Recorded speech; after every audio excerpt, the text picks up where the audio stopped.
କୁକୁର କାମୁଡ଼ିଲେ ରାବିଜ ହବ ସେଇଟା ବି ନୁହଁ, ଠିକ ଜିନିଷ ନୁହଁ। କିନ୍ତୁ ଆମେ କଣ ପାଇଁ ଦଉଛେ, ଯେତେ ମୁଁ କହିଲି ରାବିଜ ଦଉଛେ, ରାବିଜ ଭ୍ୟାକ୍ସିନ ଆମେ ଦଉଛେ ରାବିଜ କୁ ଆଖି ଆଗରେ ରଖିକି, ତାର ପ୍ରିଭେନ୍ସନ ତାର ପ୍ରୋଫାଇଲାକ୍ସିସ୍ ତା ପାଇଁ ଆମେ ଦଉଛେ। ତ ଯୋଉ ବି ଆମେ ପ୍ରଥମତଃ ଆମେ ଯୋଉ ମାନେ ଡଗ କୁ ଯୋଉ ଆମେ ପାଳୁଛେ ଘରେ, ଯୋଉଟାକୁ ଆମେ ବନଉଛେ ମାନେ ଆମର ପେଟ୍ ବନଉଛେ, ସେ ପପି ହଉ କିମ୍ବା ଡଗ ହଉ, ଫୁଲ ଗ୍ରୋନ୍ ଡଗ ହଉ, ତ ସେମାନଙ୍କୁ ଆମେ ଆକ୍ଚୁଆଲି ତାଙ୍କୁ ଏଜୁକେଟ ପ୍ରପରଲି କରିବା। କାରଣ ଡଗ ମାନେ ବହୁତ ଜଲ୍ଦି ମାନେ ବହୁତ ବିଶ୍ୱସନୀୟ, ସେମାନେ ବହୁତ ଜଲ୍ଦି ଆପଣଙ୍କୁ ଶିଖନ୍ତି। ଆପଣ ଯୋଉ ୱେରେ ତାଙ୍କୁ ଏଜୁକେଟ କରିବେ ସେଇ ୱେରେ ଆପଣ ଉପରେ ରହିବେ। ଆଉ ତାଙ୍କୁ ଏଜୁକେଟ କରିବା ସହିତ ତାଙ୍କୁ ଆଗ ଭ୍ୟାକ୍ସିନ ଦିଅନ୍ତୁ। ତାଙ୍କୁ ଭ୍ୟାକ୍ସିନ ଦେଲେ କଣ ହବ, ଯେମିତି ମୁଁ ଏଇନେ କହିଲି ପିଲାମାନେ ଯେମିତି ଭ୍ୟାକ୍ସିନ ଦଉଛନ୍ତି, ସେଇଟା ହଉଛି ଡଗ ମାନଙ୍କ ପାଇଁ ଗୋଟେ ସେମିତି ଆକ୍ଟିଭ ଆର୍ଟିଫିସିଆଲ ଇମ୍ୟୁନିଟି ଭାବରେ କାମ କରେ। ମାନେ ଡଗ ରାବିଜ ଭ୍ୟାକ୍ସିନ ଟା ଯେମିତି ଆମ ପାଇଁ ଯୋଉଟା, ଡଗ ମାନଙ୍କ ପାଇଁ ତାଙ୍କ ପାଇଁ ବି ସେଇଟା। କାରଣ ଡଗ ଆଗ ରାବିଜ ଡେଭଲପ ହେଲେ ତାଙ୍କ ଇଏ ଜିନିଷଟା ତାଙ୍କ ଶରୀରରେ ସେଇ ଭାଇରସଟା ଆସିଲେ ସିଏ କାମୁଡ଼ିଲେ ତାଙ୍କ ସାଲାଇଭା, ତାଙ୍କ ଯୋଉ ଦାନ୍ତ ଗଳିଗଲେ ତାଙ୍କ ସାଲାଇଭା ଆଉ ତାଙ୍କ ବ୍ଲଡ ରୁ ସେ ଜିନିଷଟା ଆସେ ଆମ ଶରୀରକୁ, ଆମ ସ୍କିନ୍ ଆଉ ଆମ ମିକୋସ୍ ମେମ୍ବର ଏକ୍ସପୋଜ ହୁଏ। ତ ସେଥିପାଇଁ କଣ କରିବା ଦରକାର, ଏଇ ଦିଟା ଜିନିଷ କରିବା ଦରକାର। ତାଙ୍କୁ ଭ୍ୟାକ୍ସିନ ଦେବେ ପେଟ୍ ଡଗ ମାନଙ୍କୁ, ଆଉ ତାଙ୍କୁ ସହିତ ମାନେ ତାଙ୍କୁ ବି ୱେଲ୍ ଏଜୁକେଟେଡ କରେଇବେ। ଆଉ ରହିଲା ବାହାର ଡଗ ମାନଙ୍କ ସହିତ ଆପଣ ବେଶୀ ଆପଣ ତାଙ୍କ ସହିତ ଜମା ବି ଅନନେସେସାରୀ ଛେଡ଼ଖାନି କରିବେନି। ଆଉ ଯଦି ଦେଖିବେ ଯେ କୌଣସି ମାନେ ଇଏ ଆପଣଙ୍କ ପ୍ରତି ସେତିକି ମାନେ ଆପଣଙ୍କୁ ଭଲ ପାଉଛି କି ଆପଣ ଇଏ ଜିନିଷ, ତାକୁ ସବୁବେଳେ ପ୍ୟାର ସେ ହ୍ୟାଣ୍ଡେଲ କରନ୍ତୁ। ଆଉ ଯଦି ବି ମାନେ ଆକ୍ସିଡେଣ୍ଟାଲି କୌଣସି ମାନେ ମାନେ ତାର ଦାନ୍ତ ନ ବାଜିକି ତାର ଜିଭ ବାଜିଗଲା, ତାହେଲେ ସେଇ କେସରେ ଆପଣ ଡରିବାର ନାହିଁ, କିଛି ଭ୍ୟାକ୍ସିନେସନ ନବାର ନାହିଁ। ଓନ୍ଲି ଦାନ୍ତ ମାନେ ଲିକ୍ କରିଦେଲା, ଡଗ ଲିକିଂ କରନ୍ତି, ମାନେ ଏମିତି ମାନେ ଚାଟିଦେଲା।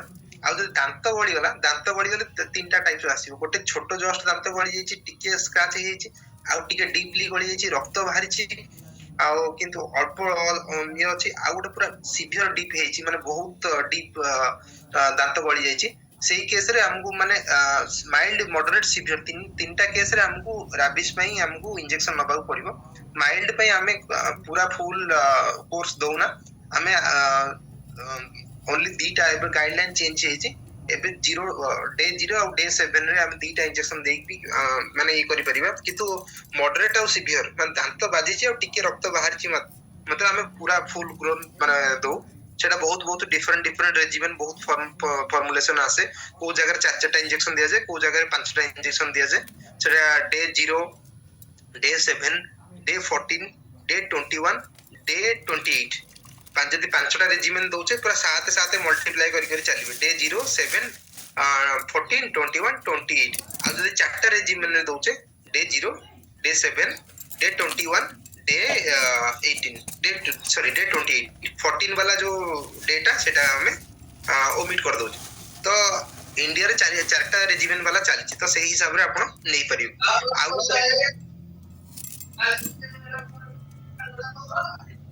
ଆଉ ସବୁଠୁ ଇମ୍ପୋର୍ଟାଣ୍ଟ, ଡଗ କାମୁଡ଼ିଲା ପରେ, ଡଗ ବାଇଟ୍ ହେଲା ପରେ ତାକୁ ରନିଂ ଟ୍ୟାପ ୱାଟରରେ ଧୋଇବେ। ଆଗ ଗୋଟେ ଲେୟର ରନିଂ ଟ୍ୟାପ ୱାଟର ଧୋଇଦେଲେ, ତାପରେ ତାକୁ ସୋପ, ଗୋଟେ ଡେଟଲ, ଆଣ୍ଟିବାୟୋଟିକ କିମ୍ବା ଆଣ୍ଟିସେପ୍ଟିକ ସୋପ, ନର୍ମାଲ ଆମେ ଯୋଉ ଗାଧଉଛେ ସେ ସୋପ ନୁହଁ, କହୁଛି ମେଡିକେଟେଡ ସୋପ ଲଗେଇକି ଗୋଟେ ଲେୟାର ଲଗେଇଦେଲେ, ପୁଣି ତାପରେ ଆଉ ଗୋଟେ ଲେୟାର ରନିଂ ୱାଟରରେ ଧୋଇଦେଲେ। ତ ଏମିତି ହେଲେ କଣ ହବ ନା, ସେଇ ଯୋଉ ଡଗର ଯୋଉ ଇଏଟା ରହିଲା, ଯୋଉ ବି ଭାଇରାଲ ପାଥୋଜେନ ଯୋଉ ବି ଆସିଲା, ତ ସିଏ ସବୁ ସେଇ ରିଜନରେ ହିଁ ରହିବେ। ତ ତାକୁ ଆଉ ଡିସେମିନେଟ କରିବେନି, ଗୋଟିଏ ରିଜନରେ ରହିଯିବେ। କିଛି ମାତ୍ରାରେ ୱାଶ ଆଉଟ ବି ହେଇଯିବେ। ଆଉ ଯେତିକି ରହିଲା, ୱାଶ ଆଉଟ ବେଶୀ ହୁଅନ୍ତିନି, 20 to 30% ୱାଶ ଆଉଟ ହୁଅନ୍ତି, 60 to 70% ଏଇ ଜାଗାରେ ହିଁ ଲୋକାଲାଇଜ ହେଇକି ରହିବେ। ସୋ ଦ୍ୟାଟ କି ଇନଫେକ୍ସନ ଟା ସ୍ପ୍ରେଡ ହବାର ଚାନ୍ସ କମିଯିବ। ତାପରେ ଆପଣ ଡକ୍ଟର ଦେଖେଇକି ଯଦି ସିଭିୟର ହେଇଥିବ ତାହେଲେ ହିଁ ଯାଇକି ଆପଣ ଆଣ୍ଟିବାୟୋଟିକ ନେଇପାରିବେ। କୌଣସି ଆଣ୍ଟିବାୟୋଟିକ ଇଣ୍ଡିକେସନ ଅଛି, ମାଇଲ୍ଡରେ କିମ୍ବା ମଡରେଟରେ କିଛି ଆଣ୍ଟିବାୟୋଟିକର ଇଣ୍ଡିକେସନ ନାହିଁ। ତ ଆପଣ ଅଯଥାରେ ଡରନ୍ତୁନି।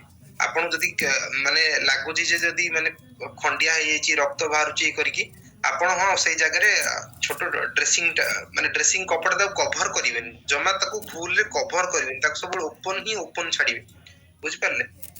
ତାକୁ ନର୍ମାଲ ଆପଣ ଡ୍ରେସିଂ କରିକି ବେଟାଡିନ ସହିତ କିମ୍ବା ସ୍ପିରିଟ ସହିତ ତାକୁ ନିଓସ୍ପୋରିନ ଅଏଣ୍ଟମେଣ୍ଟ ବି ଆପଣ ଲଗେଇ ପାରିବେ, ସେଥିରେ କିଛି ନାହିଁ। କିନ୍ତୁ ତାକୁ ଓପନ ଛାଡିଦେବେ, ତାକୁ କେବେ କଭର, କୁକୁର କାମୁଡା କ୍ଷତକୁ କେବେ କଭର କରିବେନି, ନହେଲେ ବହୁତ ଜଲ୍ଦି ଇନଫେକ୍ସନ ଟା ମାନେ ଫେଲିଯାଏ।